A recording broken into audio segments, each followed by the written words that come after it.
Hello, नमस्कार दोस्तों। My self Manish और मैं आज आपके लिए लेके आया हूँ एक ऐसी कहानी जो आपको डर और सस्पेंस की दुनिया में ले जाएगी। कहानी का टाइटल है the mystery of black forest. तो बिना समय गवाए चलिए शुरू करते हैं इस रोमांचक सफ़र को। तो इससे पहले कि हम कहानी सुने तो प्लीज़ मेरे चैनल को लाइक एंड सब्सक्राइब करें। तो आइए अब करते हैं शुरू। रवि और उसके चार दोस्त आर्या, समीर, नेहा, विक्रम एक एडवेंचर ट्रिप पर जाते हैं। उनकी मंजिल थी ब्लैक फॉरेस्ट के पास। गांव में पहुंचने पर उन्हें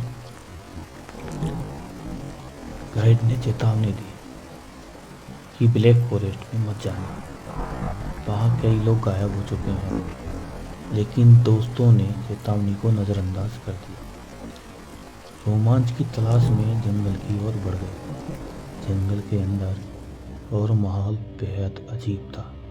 घने पेड़ों के बीच सन्नाटा और हवा में डरावनी आवाजें। अचानक उनकी जीप खराब हो गई और वे जंगल में फंस चुके थे।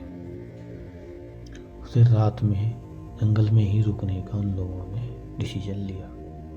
रात के समय जब वे कैंप लगाकर आराम कर रहे थे तो नेहा को एक पेड़ पर अजीब निशान दिखा। यह निशान ऐसे लग रहे थे जैसे किसी ने जानबूझकर बनाए हों। तभी दूर से किसी के चिल्लाने की आवाज़ आई। ये सब उस आवाज़ का पीछा करते हुए एक पुरानी खंडर हवेली तक पहुंच गए। हवेली डरावनी और रहस्यमय थी। जैसे तैसे हिम्मत करके वे लोग हवेली के अंदर गए। वहाँ उन्हें एक पुरानी डायरी मिली। डायरी में लिखा था, यह घर एक वैज्ञानिक का था जिसने यहाँ खतरनाक प्रयोग किए। जिन पर उसने प्रयोग किए वो या तो मर गए या फिर गायब हो गए, और अब वहाँ केवल उनकी आत्माएं भटक रही है। जैसे ही आत्माओं का उन्होंने पढ़ा वो लोग डर के हमारे पसीना पसीना होने लगे। और डायरी पढ़ते पढ़ते ही हवेली का दरवाज़ा अपने आप बंद हो गया। लाइट भी बुझ गई। सब डर के हमारे चिल्लाने लगे कि अचानक उनका एक दोस्त विक्रम गायब हो गया। कुछ देर बाद दूसरा दोस्त समीर भी रहस्यमय तरीके से गायब हो गया। अब रवि, आर्या और नेहा बच गए थे। वे बाहर निकलने की कोशिश कर ही रहे थे कि नेहा भी गायब हो गई। रवि और आर्या को एहसास हुआ कि यह जंगल सिर्फ खंडर नहीं है, बल्कि यहाँ कोई अदृश्य ताकत है जो इनको डरा रही है। आर्या को जैसे तैसे ढूंढने पर हवेली का तहखाना मिला। उस तहखाने के रास्ते से वो तहखाने में पहुंचे। नीचे उनको एक पुराना लैब दिखा। वहाँ विक्रम, समीर, नेहा बेहोशी की हालत में पड़े हुए थे। उनके ऊपर एक काली छाया झुकी हुई थी। डायरी में लिखा था, इस छाया को खत्म करने के लिए हवेली के बीचों बीच माचिस जलानी होगी। तो रवि को याद आया कि उसके बैग में लाइटर था। रवि ने भाग के अपने बैग से लाइटर निकाला और आग जलाई। जैसे ही आग जगी पूरी हवेली हिलने लगी। वे दोस्तों को लेकर बाहर जाने में सफल हुए, लेकिन बाहर निकलते समय आर्या ने खुद को बलिदान कर दिया। रवि और उसके दोस्त जंगल से बाहर तो निकल गए, लेकिन उनकी जिंदगी बदल चुकी थी। कुछ दिनों बाद रवि के पास वही डायरी दिखी। उसका आखिरी पन्ना अपने आप पलटा और उस पर लिखा था, यह सिर्फ शुरुआत है। तो दोस्तों, यह थी the mystery of black forest की कहानी। अगर आपको यह कहानी पसंद आई हो तो कृपया लाइक करें, सब्सक्राइब करें और बेल आइकन दबाएं ताकि आप ऐसी ही रोमांचक कहानियाँ मिस ना करें। तो please do it. Black forest के बारे में और बताता हूँ दोस्तों। यह कहानी एक ब्लैक फॉरेस्ट के बारे में है, जहाँ एक छोटा सा गांव स्थित था जो अपने शांति और सुंदरता के लिए जाना जाता था। गांव के लोग कहते थे ये जंगल किसी भी सामान्य जंगल से अलग था। यहाँ के लोग इसे एक जादुई और अदृश्य शक्ति से भरपूर मानते थे। एक लापता यात्री की कहानी। तो आइए सुनते हैं हम एक लापता यात्री की कहानी। कई साल पहले की बात है। एक यात्री जिसका नाम मार्क था, वह जंगल में घूमने गया। मार्क एक साहसी व्यक्ति था जिसे जंगलों और पहाड़ों की खोज करना बहुत पसंद था। उसने सुना था कि ब्लैक फॉरेस्ट में रहस्यमय घटनाएं घटती है और उसने यह तय किया कि इस जंगल के रहस्यों का पता लगाएगा। मार्क ने अपनी यात्रा की शुरुआत एक ठंडी सुबह से की। जंगल में घुसते ही उसे एक अजीब सी शांति का एहसास हुआ। सब कुछ सामान्य लगता था, लेकिन धीरे धीरे उसे एहसास हुआ कि यह जंगल जैसा दिखता है वैसा नहीं था। कुछ किलोमीटर चलने के बाद यह जंगल के गहरे हिस्से में पहुंचा और तभी उसने महसूस किया कि वह कहीं खो गया है। दोस्तों, आप लोगों ने अभी तक मेरे चैनल को लाइक और सब्सक्राइब नहीं किया है तो प्लीज़ लाइक और सब्सक्राइब करें। उसने महसूस किया कि वह कहीं खो गया है। मार्क ने कई घंटों तक रास्ता ढूंढने की बहुत कोशिश की, लेकिन जंगल में चारों ओर घना अंधेरा था। अंधेरा ही अंधेरा था, कुछ भी नहीं दिख रहा था।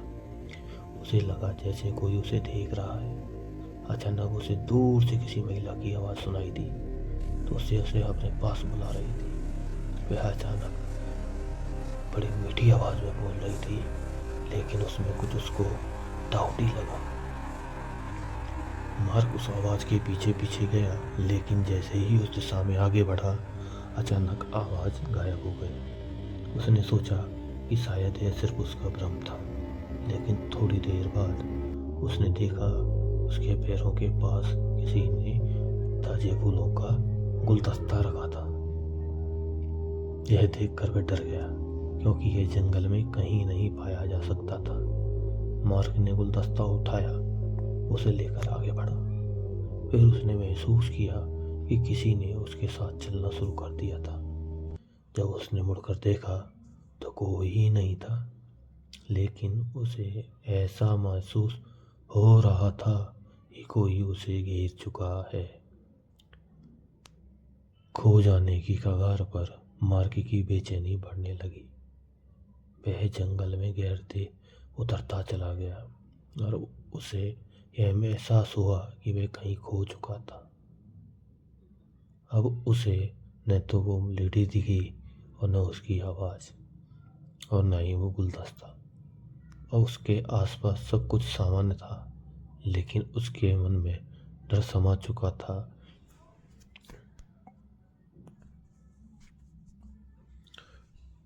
थोड़ी देर बाद उसे एक आवाज सी खड़ी चट्टान दिखाई दी। अजीब सी खड़ी चट्टान दिखी। वह चट्टान नॉर्मल नहीं थी। उस पर कुछ विचित्र निशान बने हुए थे, जैसे किसी पुराने टाइम में जुड़े हो। मार्क ने उन निशानों की ओर बढ़ने का डिसीजन लिया। जैसे ही वह चट्टान के पास पहुंचा, अचानक एक तेज हवा का झोंका आया। उसके आसपास के पेड़ तेजी से हिलने लगे। मार्क ने चट्टान के पास कुछ समय बिताने के बाद महसूस किया कि यह जगह किसी प्रकार से सुनसान और अदृश्य है। उसे लगता था जैसे समय ठहरा हुआ है और यह कभी भी नहीं जा सकता। उसकी घबराहट बढ़ने लगी और उसने एक जोर से आवाज़ सुनी, तुम कभी नहीं निकल पाओगे। अंततः मार्क ने कई घंटे और कई दिन उसे जंगल में बिताया, लेकिन जब उसने आत्मसमर्पण कर दिया और उसको हिम्मत टूटने लगी कि मैं यहाँ से नहीं निकल पाऊंगा, तभी अचानक उसे एक रास्ता दिखा। यह रास्ता उसे जंगल के बाहर की ओर ले गया। वह जैसे ही बाहर निकला, उसने महसूस किया कि यह एक अजीब स्थिति में था।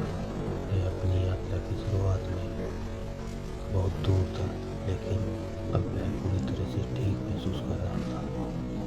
मार्क ने जंगल के बाहर के बाद यह फैसला लिया कि वह किसी को भी इस जंगल में जाने की सलाह नहीं देगा, क्योंकि उस जंगल में कुछ ऐसा था जिसे समझ पाना किसी के बस की बात नहीं थी।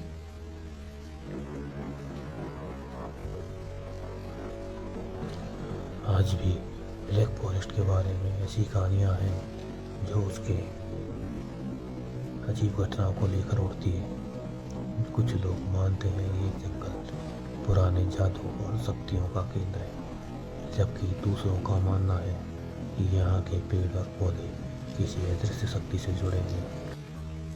ब्लैक फॉरेस्ट का रहस्य आज तक अनसुलझा है और शायद यह रहस्य हमेशा के लिए इसी तरह बना रहेगा। कहानी का संदेश। यह कहानी हमें यह सिखाती है कि कुछ रहस्य ऐसे होते हैं जिन्हें हम पूरी तरह से समझ नहीं पाते और चीज़ें हमारे दृष्टिकोण से बाहर होती हैं। उनका सामना करना हमें अपने डर को दूर करने में मदद करता है। तो ये थी मेरी ब्लैक फॉरेस्ट की कहानी। तो दोस्तों, कमेंट करके बताइए आपको ये कहानी कैसी लगी और मेरे चैनल को प्लीज़ लाइक एंड सब्सक्राइब करें और घंटे के निशान को दबाएं, जिससे कि आपको नई कहानियाँ सबसे पहले मिलती रहे। Thank you. इट्स मनीष।